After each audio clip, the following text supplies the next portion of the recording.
Sejam muito bem-vindos a mais um episódio do Bloco Podcast. Eu sou o Quinteiro, você me encontra no X sobre Hugo Underline Quinteiro. E no episódio de hoje vamos falar sobre Fear and Greed e outros índices para seus investimentos. E comigo tenho Felipe, o investidor descentralizado. Tudo bem, Felipe?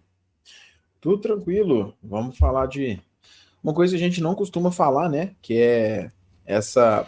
Não é uma análise gráfica, mas é uma análise um pouco mais focada, né, nesses padrões que a gente tem aí de análise de sentimento, análise de mercado, e etc., né? Que são interessantes e são utilizadas, né, por nós para fazer, não para mudar o aporte, né? Mas para fazer talvez um aporte maior ou menor. Principalmente, é a primeira vez que nós começamos a falar abertamente sobre as nossas estratégias de compra ou venda de Bitcoin. A gente está trazendo tudo isso, obviamente, lá no curso Fold.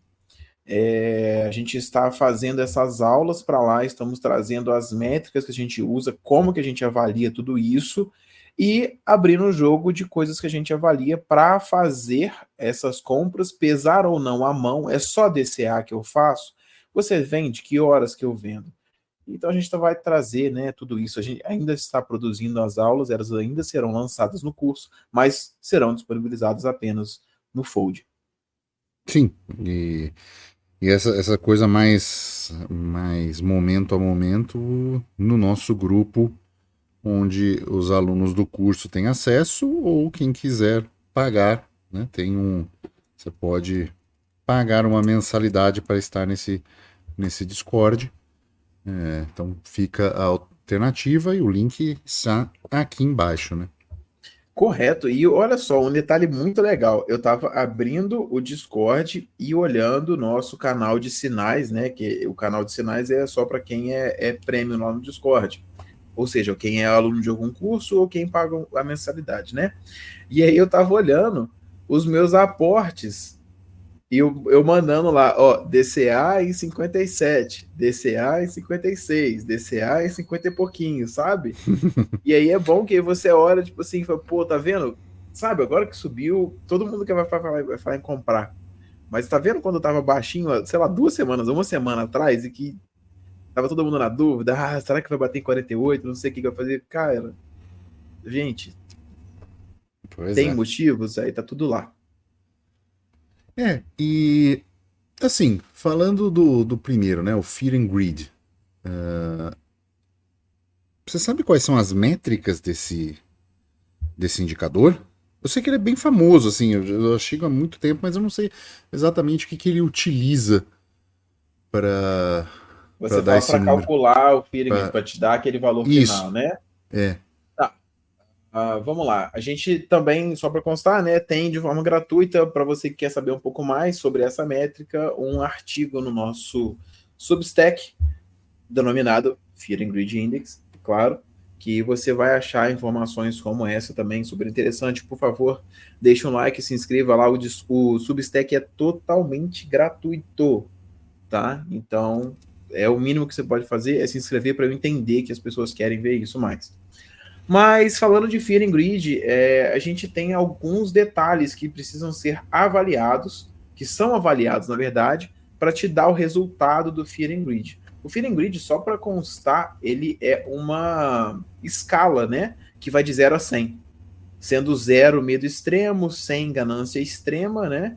E a gente tende a fazer compras, nós que entendemos do que é Bitcoin, quando está no medo extremo. Tá todo mundo com medo do mercado? Lembra do Warren Buffett falando que você compra ao som de canhões? É mais ou menos isso. A gente tende a comprar, né? Mais ou menos nessa época. Falamos disso nas nossas aulas do curso. A grande questão é o seguinte: dessa métrica, né? Dessa escala de 0 a 100 do Fear and Greed Index, quais que são os critérios que são avaliados para te dar um valor entre 0 a 100? Bom, o primeiro deles, né, e que tem um dos maiores pesos, é a volatilidade.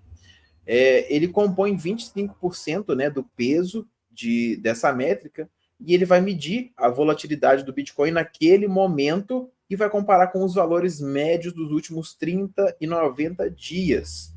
Quanto mais volatilidade, mais medo no mercado. É assim que eles analisam para colocar e te dar um valor ao final da métrica. O segundo ponto também, que mais pesa para esse índice, também com o mesmo peso de 25%, seria o volume de mercado. E o volume de mercado, no caso do Fear and Greed, ele vai analisar o volume de negociação daquele momento também, comparando com os valores médios nos últimos 30 a 90 dias. Quando você tem um volume elevado de negociação, volume alto de negociação, sugere ganância. Então, se tem muita gente movimentando muita coisa ali, provável de ser ganância. Se o pessoal está movimentando pouco, sugere o quê? Medo. Então, você tem já, até aqui, né, duas métricas. A primeira delas, a volatilidade, com um peso de 25%. Se está muito volátil, é medo. Outra coisa, volume de mercado, também pesa 25%. Se está pouco volume, também significa medo, tá? Só para constar. Existe também Então, outras pouca partes. negociação significa medo, é isso? O volume de negociação alto é ganância.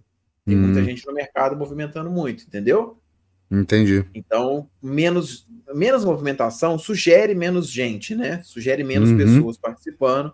E se tem menos gente participando, falando, comprando aquilo, então assim, indica um medo, né? Ele avalia como medo. Essa que é a ideia. Existe também um critério de redes sociais, que é uma análise que eles usam, né? Eles têm formas de fazer essa análise. Então, eles avaliam o uso de hashtags e interações relacionadas ao Bitcoin. A gente não sabe ao certo, né? Porque, óbvio, a métrica é de quem criou o índice, né? Então, muito provavelmente, eles vão ter uma métrica deles. Mas eles avaliam, então, a presença, né, de o que é falado, como é falado nas redes sociais, menções e etc. E eles também conseguem. Isso tem IA hoje em dia, né, que faz esse tipo de coisa. Você consegue avaliar se o sentimento da avaliação, se o sentimento do comentário, da postagem é positivo ou negativo para determinado assunto. Então, você fazendo isso, você consegue fazer uma análise de, olha, eu tenho tantos sentimentos positivos, tantos sentimentos negativos acerca do Bitcoin, e isso vai afetar também num peso de 15%, né? Lembrando que os últimos dois foram 25%, agora mídias sociais é 15%. Vai afetar também no resultado do Fear and Greed Index, né? Continuando aqui, a gente tem outra métrica que é usada para criar o Fear and Greed Index, que é a pesquisa no Google Trends, né? Super interessante. O Google Trends ele vai monitorar tendências de pesquisas relacionadas ao Bitcoin, e quando você tem mais pesquisas por termos negativos, é medo. Se você tem mais pesquisas por termos positivos, obviamente, é ganância. Então, se você começar a pesquisar, né, quanto que o Bitcoin vai quebrar, quanto que o Bitcoin quebra, qual que é o próximo fundo e coisas do tipo, você tem uma análise de medo. O Bitcoin caiu, né? Porque o cara quer saber por que o Bitcoin caiu. Exato. Né? Você começa a sentir isso. Agora, se as pesquisas lá é tudo assim, quando 100k, todo mundo sabe que tá todo mundo esperando a subida absurda, então você tem um sentimento mais de ganância, tá? O próximo índice, que tem o mesmo peso de pesquisa no Google Trends, né, que a gente estava falando, que é 10% para ambos, né? O Google Trends e o que a gente vai falar agora, chamado dominância do Bitcoin. Todo mundo conhece a dominância do Bitcoin. Tem vários critérios de dominância do Bitcoin, tem aquele medidor de altcoin season que fala, mostra, né? Ele é baseado na dominância do Bitcoin, etc. A dominância do Bitcoin, ela mostra a participação do Bitcoin no mercado total de criptomoedas. E quando você tem um aumento da dominância do Bitcoin, você pode sugerir medo. Por que ter mais Bitcoin significa medo? Porque no mercado de criptomoedas o Bitcoin é a segurança. Essa que é a grande questão. Entendi. Então, quando você tem uma dominância do Bitcoin caindo, porque o pessoal está indo para altos, o pessoal está especulando, o pessoal quer dog to the moon e essas coisas assim, isso sugere ganância. Isso sugere que as pessoas elas estão dispostas ao risco. E aí você tem um fear and greed que vai subindo mais para próximo dos 100. E por último, a gente tem algumas tendências, né, que são avaliados. Quando a gente estava fazendo a pesquisa, a gente viu que essas tendências elas estavam pausadas. O que isso significa? Que elas não estavam sendo usadas para afetar a métrica do Fear and Greed. Mas existe o uso de tendências para calcular ele também. Eles podem voltar ou não com essa métrica a bel prazer, visto que o índice é de quem criou. As Sim. tendências, elas incluem, né, diversas análises técnicas e padrões de mercado que vão refletir o sentimento geral dos investidores. É uma métrica difícil de fazer, eu vou entrar nos detalhes daqui a pouco, porque é difícil de fazer essa métrica, porque que eu acho que eles pausam o uso dela às vezes para calcular o Fear and Greed no fim das contas, mas a grande ideia é essa. Você tem, portanto, então, para você ter aquele resultadozinho que você vê lá no Fear and Greed, que está sem ganância extrema, você tem volatilidade, volume de mercado, o que é falado nas mídias sociais, pesquisa no Google Trends, a dominância do Bitcoin e algumas tendências gráficas que também são avaliadas.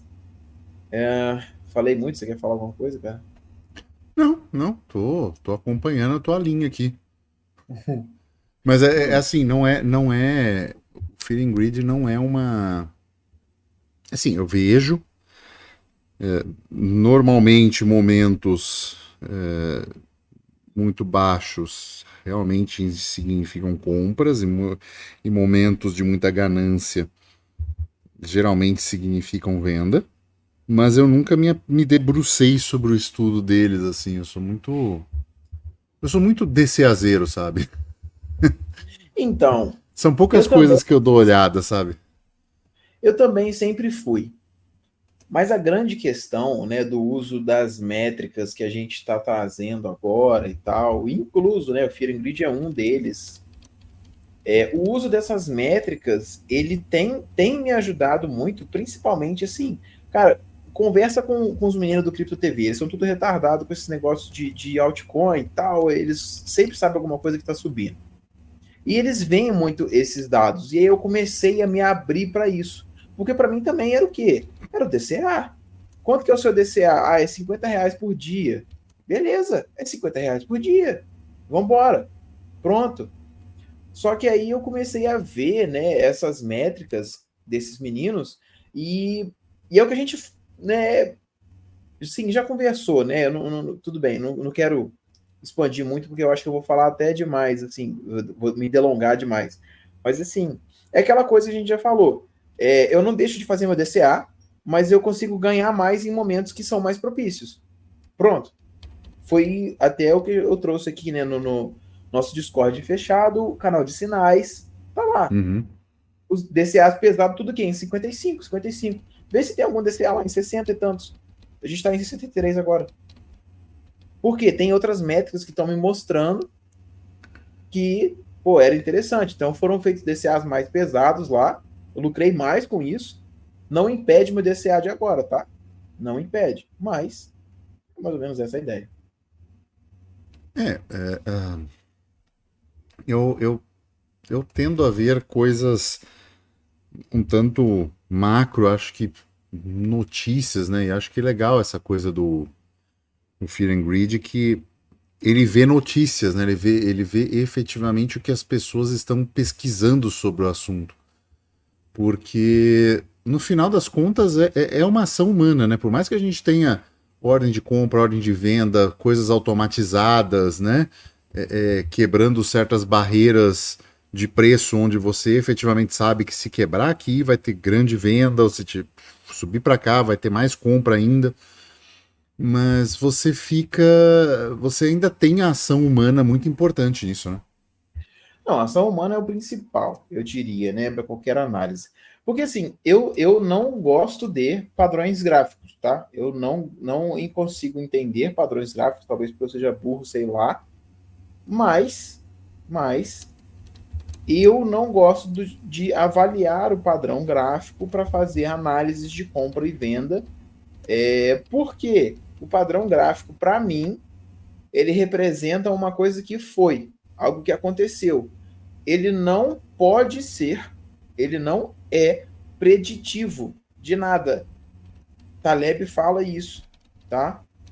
Se padrões gráficos fossem algo preditivo, que eu olhar para um martelo invertido, o Bart Simpson dando cambalhota, eu pudesse prever o que seria do mercado para frente, para o próximo mês, todo mundo ia se adiantar ao movimento e aí você teria o quê? Um resultado totalmente diferente do previsto.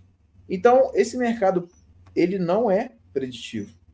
Você não consegue, olhando o gráfico, saber o que vai acontecer. Ninguém sabe o que vai acontecer. Essa que é a realidade. Essas métricas, elas tendem a mostrar de forma mais fidedigna o que já aconteceu. E aí você consegue fazer uma análise temporal com o que já aconteceu. Mas se você prevê o que vai acontecer, porra, não dá. Um ponto interessante do Fear and Greed é isso que você falou. Você faz uma análise de notícias. A notícia significa que vai acontecer? Não.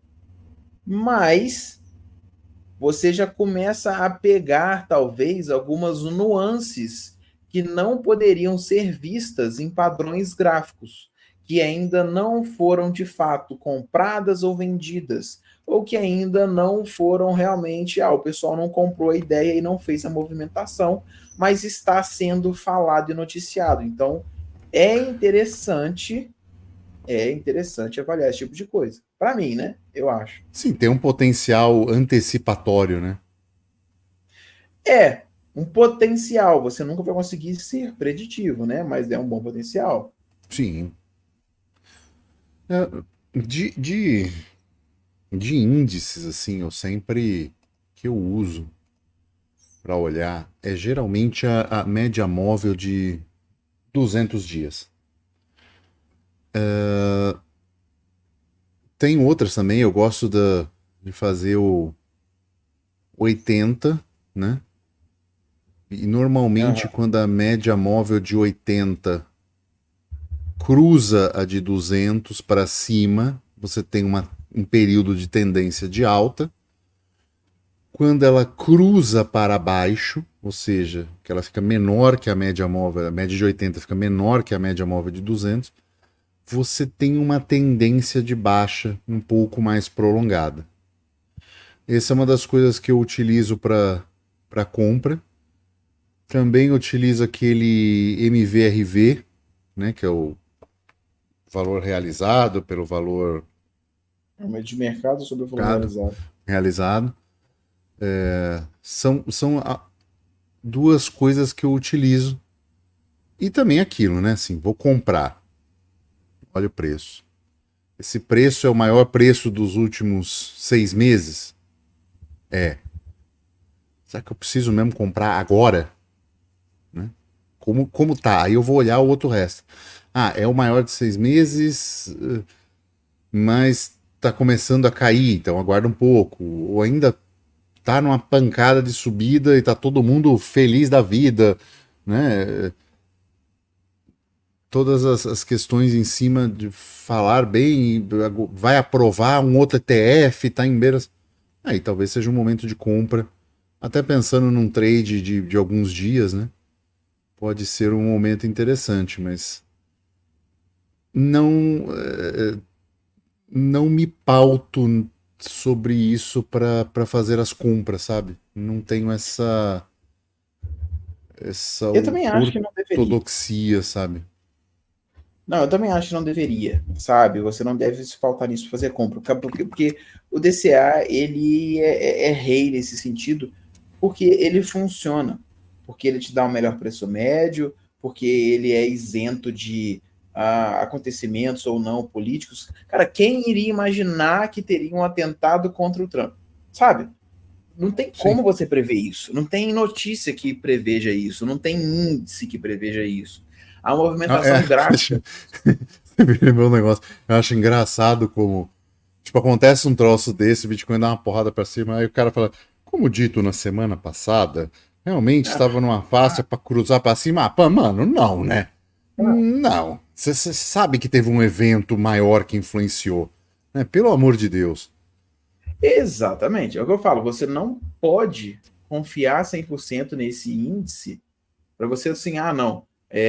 O múltiplo de Maia falou que eu devo comprar Bitcoin, né? Tipo assim, como se o Maia fosse na sua casa, né? Batesse na sua porta, né? Vim aqui Sim. falar para que você deva comprar Bitcoin, tal. Sabe? A gente não deve usar dessa forma. Ele, numa situação normal, né? Não exposto a esses cisnes, você pode usar eles para fazer talvez um ajuste, mas nada, na minha percepção, bate o DCA. Nada acaba com o DCA. Enfim, Não minha só em tudo, perspectiva, mas né? assim, em conforto psicológico, né? Também, cara. Porque assim, no DCA, cara, eu comprei Bitcoin em 70. Acho que 72, 71. O topo foi 72, eu comprei 71, uma coisa assim. Porque faz parte do DCA. Da Sim, mesma forma que no DCA eu comprei a 20. Tchan, exato, né? Então, exato. assim, se você for pensar demais, você não comprava nem a 20 nem a 72. Você gastava o dinheiro, pô. Vai comer um sushi, sei lá. E também aquela coisa, né, do cara querer agora tá comprando porque quer cravar o topo para vender tudo no topo e Hum. ficar esperando o vale do próximo bear market para comprar tudo naquele vale, né? Cara, você não dorme, né? Cara, não dá. É muito difícil. Vamos. Tá, aproveitando que você já trouxe isso, eu já vou começar a falar aqui acerca do bot, ó. Pode Assim, ser? pode, claro. Ah, seguinte, eu tô programando um bot que a gente vai colocar no nosso canal fechado, lá no Discord. Tô pensando em outras coisas também, né? O bot, ele vai ser um bot de sentimento do Bitcoin, assim como a gente tem alguns índices, tipo Fear and Greed Index, MVRV, coisas do tipo. Eu tô pegando métricas que a gente conversou, avaliamos, e essas métricas são as métricas que, como eu falei, né, a gente usa de alguma forma para fazer algumas análises diferentes e estamos colocando elas no curso. Eu estou criando um bot para falar isso com você, a hora que você entrar lá no nosso Discord e digitar /sentimento BTC. Ele vai te falar qual que é o sentimento dele. A grande questão é que esse sentimento ele é calculado em várias métricas e não só num índice, cada métrica tendo o seu peso respectivo para contribuir, né, para o resultado que ele vai dar para você de, pô, eu acho que é compra, eu acho que é venda. Tipo o que foi o Fear Index Grid que você explicou, né? Leva em É, conta várias coisas, esse bot leva em conta vários índices, cada um com o isso. seu respectivo peso. Exatamente. É uma coisa que, assim, claro que deve existir algum outro, mas eu estou fazendo o meu porque a gente aqui, né, que está discutindo, conversando acerca desse bot, a gente é mais conservador. A gente tem uma análise que passa muito perto, a minha e do Hugo, né? A Uhum. gente é mais pro eu quero comprar sempre, eu não dependo 100% de gráfico, eu não vou, sabe, ficar shitcoineando e caçando a nova gema e coisa do tipo. Não, é Bitcoin, porra, o DCA ele vence tudo e a gente, né, essas métricas aqui podem significar uma compra mais pesada em determinado momento ou mais leve em outro. Assim, pode. Deixa eu só fazer um pequeno parênteses. O DCA pode não vencer tudo. Não, Só que o claro. esforço necessário para que ele seja vencido, eu sinceramente não sei se vale a pena. Entendeu o que eu quis dizer? Sim, e Assim, aquela coisa de você ter que se dedicar, ter que olhar uma série de outros índices, não sei o que, olha aqui, olha não sei o que, olha aqui. Pra quanto a mais no fim do dia? Né? então, é exatamente essa eu não sei se eu te falei isso, mas é essa a ideia que eu tenho por trás da criação do bot. Eu não vou tirar o do meu tempo e ficar olhando um porrilhão de índice, fazendo análise, anotando no papelzinho o que cada um tá falando, para eu olhar e falar assim: ah, hoje eu vou comprar um pouco mais do que eu compraria. Eu não vou fazer isso. Por isso que eu estou programando o bot, que vai pegar tudo que eu estaria fazendo, tudo que eu olharia para fazer, para pesquisar, e eu vou lá nele e digito barra sentimento BTC, e ele vai fazer o quê? Ele vai te falar, arroba usuário tal. Hoje, o sentimento é de compra forte. Porra, o meu DCA, que seria de R$ 50 hoje, passou a ser 70. Por quê? Porque o bot fez uma análise para mim que era uma compra forte. Uhum. Vai ter o dia em que ele vai falar para mim, olha, o sentimento hoje é venda forte. O que eu vou fazer? Eu vou balancear o meu DCA, que em vez de ser 50, que era o normal, ou 70, que é o muito, vai ser 30. Eu não deixei de fazer meu DCA. Só que eu balanceei o meu DCA com o quê? Com essa métrica, essas várias métricas que estarão agregadas todas no bot, para a gente ter um resultado um pouco melhor no futuro. Eu estou querendo, já estou fazendo isso há algum tempo, aplicando isso na minha realidade, estou vendo esses índices e acompanhando há algum tempo, né? Então, assim, eu vim com essa ideia de criar o bot para ele resolver o meu problema de, eu não vou dizer trade, porque eu não faço trade, mas é o meu problema de poder comprar mais ou menos, e certamente isso vai poder ser usado para o cara que às vezes, não, eu quero só comprar e vender Bitcoin. Beleza, ele pode pegar, usar o bot para, de acordo com aqui, o bot que o Felipe fez e tal, ele tá indicando venda, cara. Às vezes eu vou, fazer um lucrozinho e tal. São possibilidades, tá? A ideia do bot é fazer isso. A gente vai agregar o Fear and Greed, né? Obviamente, porque eu gosto muito dele. E, assim, a ideia é que ele vá para frente. Já tem outras implementações que a gente está pensando em colocar no bot. Já tem outras ideias diferentes. Se você tiver uma ideia interessante, cara, manda pra gente também, por favor. Marca a gente no Sim. Twitter, Sim. @Hugo_Quinteiro, ou investidor 10, que é descentralizado encurtado. Mas. Ou manda aqui também no. Sei lá, eu acho que no Spotify você não consegue, né? Comentar. A pessoa consegue comentar assim. Eu consigo ver o que tá escrito. Mas, cara, nosso Discord tá aqui embaixo. Entra lá, mete no grupão geral, não tem problema não. Exatamente, né? Traz essa ideia, porque assim. Eu tô fazendo um bot para sanar a minha demanda, que é balancear os DCAs, tá? Mas nada impede da gente, tá expandindo ele, ou tá colocando ele de uma forma um pouco mais, assim, profissional, para a gente conseguir, resultados melhores aí na compra de cripto. Eu quero fazer só para Bitcoin no início, tá? Mas nas pesquisas que eu tenho feito acerca de alguns APIs e etc., vai sair coisa boa aí. Vai sair um trem muito legal e, assim, enfim, são ideias, né? Estão rolando. O Fear and Greed faz grande parte dele. São análises interessantes que a gente tem feito, né, acerca de investimentos no geral e etc. Bom, qual que era o próximo tópico? Eu acho que esse é um ponto interessante, né? Que é a tentativa de uma construção, né? Não tá, não tá nada escrito em pedra, né? Tem muita coisa aberta.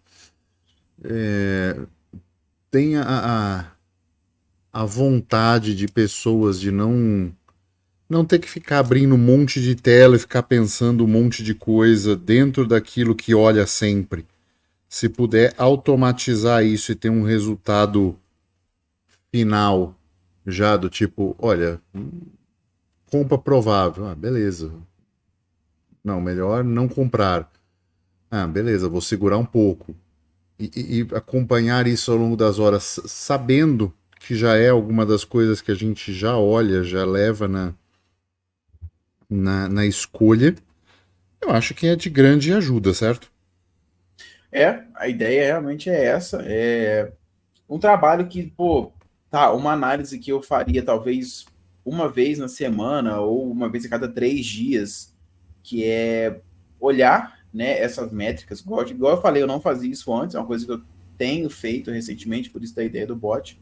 Pô, que tomaria, sei lá, 1 hora e meia do meu dia, olhando métricas, avaliando métricas, vendo a ideia de como que tá o Bitcoin nesse momento para eu ver, peso a mão ou não peso. Eu vou resolver esse problema com o bot, que você vai poder depois usufruir, né, claro, só com um comando barra alguma coisa. A ideia realmente é isso, resolver É, eu, essa possibilidade. E assim, eu vou te falar, eu acho que muita gente vai se beneficiar disso, podendo usá-lo para tem o pessoal que gosta, né, de fazer compras e vendas, né, mais recorrentes, tipo estilo trade, né? Uhum. Eu acho que isso pode ser usado dessa forma também. Eu acho, né? Vamos testar.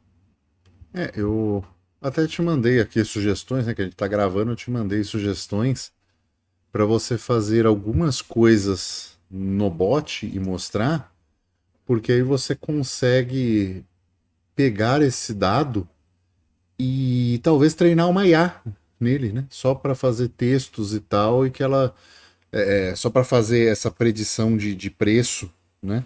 Porque aí você pode alimentar ela e ela ficar, de uma certa forma, buscar uma independência em cima de ó, todos esses índices aqui, e ela validar isso ou não, né? Ó, esse aqui ele errou, por que que ele errou, aonde está o problema dentro dos índices escolhidos e tentar apontar, né, para melhorar a falha ou o que falhou nesse sistema aqui, nesse momento, que ele previu uma compra forte, mas logo depois o preço caiu, né? O que Ninguém foi? conseguiu fazer isso até hoje, né? Eu sempre oro sobre isso. Se eu começar a conseguir também, né? Eu fico rico, né? Se eu Ah, mas sumir, é. se eu sumir, ai, ai. E não tiver no Discord a barra, né? Mas foi isso.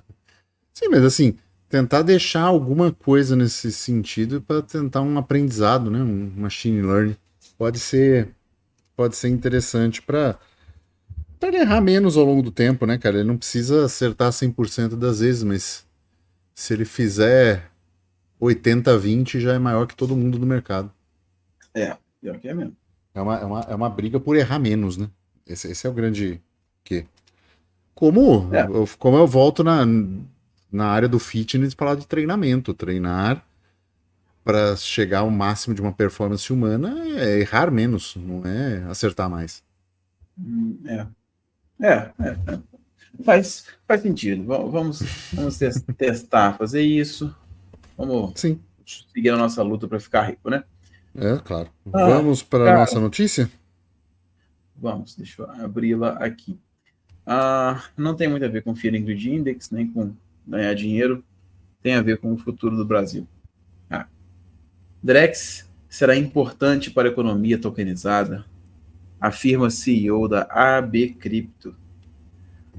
Dizem que uma economia tokenizada é um sistema econômico na qual os ativos e os direitos serão representados por tokens digitais em uma blockchain. Blockchain essa que será do governo. A gente tem, então, aqui no Brasil, como as pessoas sabem, uma associação brasileira de cripto. Esse é o nome. Se é isso que eles fazem, é outra história completamente diferente. Eu sugiro a BR Cripto, Associação Brasileira de Regulação de Criptomoedas. Eu sugiro Que, a B Governo.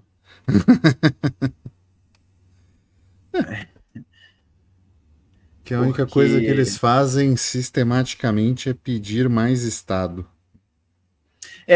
a gente tem, né, essa associação brasileira que surgiu, não sei como, aonde Atlas é uma Quantum. Tá, é verdade. Eles Enfim, fizeram isso junto com algumas corretoras para dar legitimidade no mercado. Ele fez isso e sumiu. O que me faz pensar que o Rodrigo Marques poderia ser um cara muito agente do governo, sabe? pô, nada Enfim, impede, né? né? Porque o cara fez isso, ele abriu o precedente. Ele abriu todos os precedentes para que as coisas vieram depois foram só em cima de regulamentação. Esquece quem tomou prejuízo. É em cima da regulamentação. É. É muito complicado, né? Porque as pessoas elas investem dinheiro que elas não podem perder em coisas que elas não têm total segurança. E aí elas perdem esse dinheiro. A solução que as pessoas propõem é o quê? Regulamentação que vai só aumentar a burocracia e não vai resolver o dano. Porque as pessoas vão continuar investindo dinheiro que elas não podem em coisas que vão acabar fechando. E não é a regulamentação que vai salvar ninguém. Uhum. Mas, enfim, existe essa associação que não tem nada de cripto, na verdade, eles querem qualquer coisa que seja contra cripto, né? E eles estão falando bem do Drex. Se você for analisar, você vai ver que eles estão sempre pró-governo. Não sei se eles Claro. querem se defender, ou quer ter costa quente, ou talvez mais lá em cima é todo mundo com a bunda na parede. Eu não sei se é assim que funciona, mas enfim, eles estão sempre pró-governo e contra a gente. Se você é pró-governo, você é contra liberdade individual. E regulamentações não nos ajudam. Regulamentações elas são desnecessárias no mercado de criptomoedas, aonde a lei é o código. A lei é o que está descrito no código. Se você não concorda com o código que foi escrito ou proponha uma mudança que seja aceita pelo mundo inteiro ou não use, é super simples. Você não precisa impor a sua ideia em outras pessoas. E essas regulamentações que esse pessoal traz, né, obviamente atrapalha a gente. Eles estão falando bem de Drex, que é uma moeda real, é o real digital brasileiro, que virá, sim, ele vai acontecer em pouquíssimo tempo, a cada dia que passa, a cada respiro que você dá, ele está mais próximo de chegar e abraçar você pelas costas com muito carinho. E ele vai ser usado para assim, o pessoal tá falando que ele vai ter algumas funcionalidades boas, né? O que eu não duvido que tenha, mas ele vai ser mais controle social do que já é o Pix. É bônus, né? O que vai ter de boas funções é o bônus para esconder a ferramenta de controle social e financeiro das pessoas. Correto. É isso. Porque a Então, ferramenta é essa, né? É controle financeiro, perda de soberania individual, né? Manipulação de pessoas, né? Compra de votos, por assim dizer, mas né? De apoio, com bolsas, com tudo muito centralizado em termos de governo. Né? Logo vai ter o dinheiro que expira, né? Dinheiro vai. com validade para incentivar a economia. Tudo com essas Incentivar entre coisas. aspas. Tudo com essas coisas parecendo muito bom, mas que no fundo é só uma ferramenta de controle. Cara, correto. Eu queria deixar aqui um shower thought. Eu estava pensando quando eu estava tomando banho, que é uma coisa super interessante. Peguei um gancho no que você havia falado, né? Do grande modelo que o Pix é, de esse teste social, né? Para ver se as pessoas realmente cairiam na armadilha que é usá-lo. E esse tipo de coisa, se você for olhar, é a mesma analogia daquele dilema das redes sociais que passava no Netflix.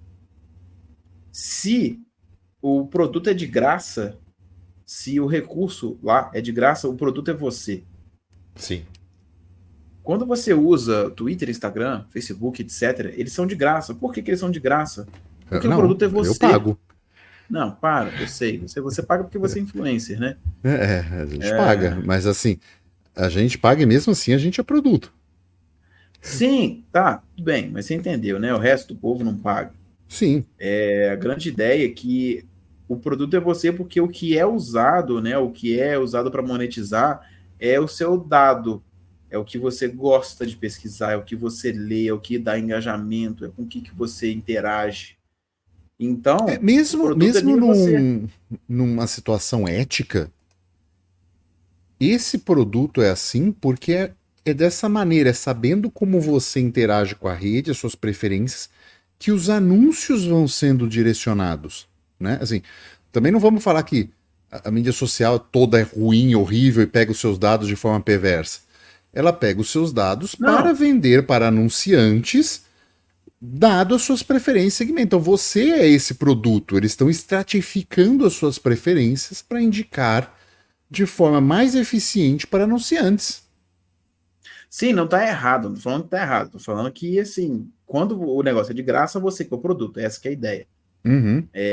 Eles fazem isso até para você ter uma experiência melhor, né? Não tô nem entrando nesse detalhe. Enfim, a grande questão é que quando a ideia, né, você trazer a ideia de, tá, se é gratuito, você é o produto, você extrapola isso para o uso do Pix hoje, que é gratuito, e para o que será o Drex daqui a pouco. O Pix ele só é gratuito porque o produto é você nessa história toda. Essa que é a grande questão. O Pix ele só é de graça, só permite você fazer a transação de graça. Por quê? Porque agora o governo não precisa de um mandato judicial para o banco abrir os seus dados e mostrar para ele. Quando você faz o Pix, os seus dados já estão indo direto para o Banco Central. Exato. E é por isso que o negócio é de graça. Você já está dando os seus dados para ele, você está dando os seus dados de transação, você está dando com quem que você mais transaciona, quanto que você transaciona, etc. O banco hoje ele só processa esse pagamento, mas os dados vão para o Banco Central. Por isso que ele é de graça. Por isso que ele é esse experimento social enorme, aonde todo mundo caiu igual um bando de bobo e fica usando esse negócio. E aí agora você tem que todos esses dados que são passados para lá. Por quê? É de graça por causa disso. Basicão, né? Só um detalhe que eu queria falar. Exato. E é isso, né? Vamos ficando. Esse episódio vai chegando ao fim. Lembre-se, deixe 5 estrelinhas no nosso podcast se ainda não o fez no Spotify. Deixe um comentário. Se estiver no YouTube, lembre-se, joinha, like, comentário e enviar este vídeo para alguém que precisa ouvi-lo, né? Ou esse áudio para quem precisa ouvi-lo é de grande valia, tá bom? E é isso. Ficamos por aqui e tchau.